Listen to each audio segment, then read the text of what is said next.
রাসূল সাল্লাল্লাহু আলাইহি ওয়াসাল্লাম কেন স্বামী এবং স্ত্রীকে এক বালিশে ঘুমোতে বলেছেন? প্রিয় দর্শক, আল্লাহর রাসূল সাল্লাল্লাহু আলাইহি ওয়াসাল্লাম বলেছেন, স্বামী এবং স্ত্রী তারা যেন কখনো তাদের মাথার বালিশ দুটি ব্যবহার না করে। স্বামী স্ত্রী যখন একত্রে ঘুমাবে তখন তারা একটি বালিশ নিয়ে দুজনে ঘুমাবে। সাহাবীরা জিজ্ঞেস করলেন, ইয়া রাসূলুল্লাহ, স্বামী স্ত্রী এক বালিশের মধ্যে মাথা দিয়ে ঘুমানোর উপকারিতা কি? আল্লাহ রাসূল সাল্লাল্লাহু আলাইহি ওয়াসাল্লাম উত্তরে বললেন, স্বামী স্ত্রী এক বালিশে মাথা রেখে ঘুমালে আল্লাহর রহমত ও ভালোবাসা বেড়ে যাবে। ঘুমানোর সময় এক বালিশের মধ্যে যখন দুজন স্বামী স্ত্রী ঘুমাবেন, তখন স্ত্রী যদি তার লম্বা চুল স্বামীর মাথার নিচে বিছিয়ে দেয়, তাহলে তাদের মধ্যে ভালোবাসা প্রবল হবে এবং শয়তান কখনো তাদের মধ্যে বিভেদ সৃষ্টি করতে পারবে না, এবং সেই স্বামী স্ত্রী একজন আরেকজনের অবাধ্য হবে না অন্যায়ভাবে। নবী করিম সাল্লাল্লাহু আলাইহি সাল্লাম বলেন, পৃথিবীর ধ্বংস হওয়ার লক্ষণ হলো স্বামী স্ত্রীর মধ্যে ঘন ঘন ঝগড়াঝাটি হওয়া। এই জন্য বলা হয়েছে স্বামীরা যেন তাদের স্ত্রীদেরকে কমপক্ষে 9টি শিক্ষা অবশ্যই দেয়। স্ত্রীরা যেন তাদের প্রত্যেকটি হাতে 2 বা 2-এর বেশি চুড়ি পরিধান না করে। হযরত ওমর ফারুক রাদিয়াল্লাহু তাআলা আনহু বলেন, ইয়া রাসূলুল্লাহ, আমার স্ত্রী যদি এক হাতে 2 বা 2-এর বেশি চুড়ি পরে তাহলে এর ক্ষতিকর দিক কি? আল্লাহর নবী সাল্লাল্লাহু আলাইহি ওয়াসাল্লাম বলেন, তোমার স্ত্রী যদি এক হাতে 2 বা 2-এর বেশি চুড়ি পরিধান করে তাহলে সেই চুড়ির ঝুনঝুন আওয়াজ পরপুরুষের জন্য হারাম। এর পরের উপদেশ হচ্ছে, তারা যেন কোনোদিন গোসলখানায় উলঙ্গ অবস্থায় গোসল না করে, কেননা সর্ব অবস্থায় আল্লাহ তাআলার প্রতি লজ্জা পোষণ করা উচিত, শুধুমাত্র স্বামী স্ত্রী একান্তে সময় কাটানোর সময় ব্যতীত।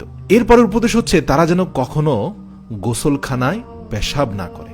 তারপরে শিক্ষাটি হচ্ছে, স্বামীরা তাদের স্ত্রীদেরকে শিক্ষা দিবে তারা যেন কখনো কাবা শরীফের দিকে মুখ করে ইস্তেঞ্জা না করে, এবং এই শিক্ষা দিবে যেন কাবা শরীফের দিকে মুখ করে থুতু না ফেলে। প্রিয় দর্শক, আল্লাহ রাসূল সাল্লাল্লাহু আলাইহি সাল্লামের অন্যতম আরেকটি শিক্ষা হচ্ছে, স্বামী স্ত্রী একে অপরকে সবসময় সালাম দিবে। এতে করে আল্লাহ রাব্বুল আলামিনের রহমত ও ভালোবাসা বৃদ্ধি পাবে। অথচ আমাদের দেশের স্বামীরা বউকে সালাম দেওয়ার ব্যাপারটা একেবারেই হাস্যকর মনে করে। ঘরে ঢুকে বাবা মাকে সালাম দেয়, কিন্তু যদি স্ত্রী থাকে তাহলে সালাম দেয় না। অথচ পিতামাতাকে সালাম দেওয়া যতটা গুরুত্বপূর্ণ, সমপরিমাণ গুরুত্বপূর্ণ বউকেও সালাম দেওয়া। এর কারণ সালাম শব্দটার অর্থের মধ্যেই নিহিত রয়েছে।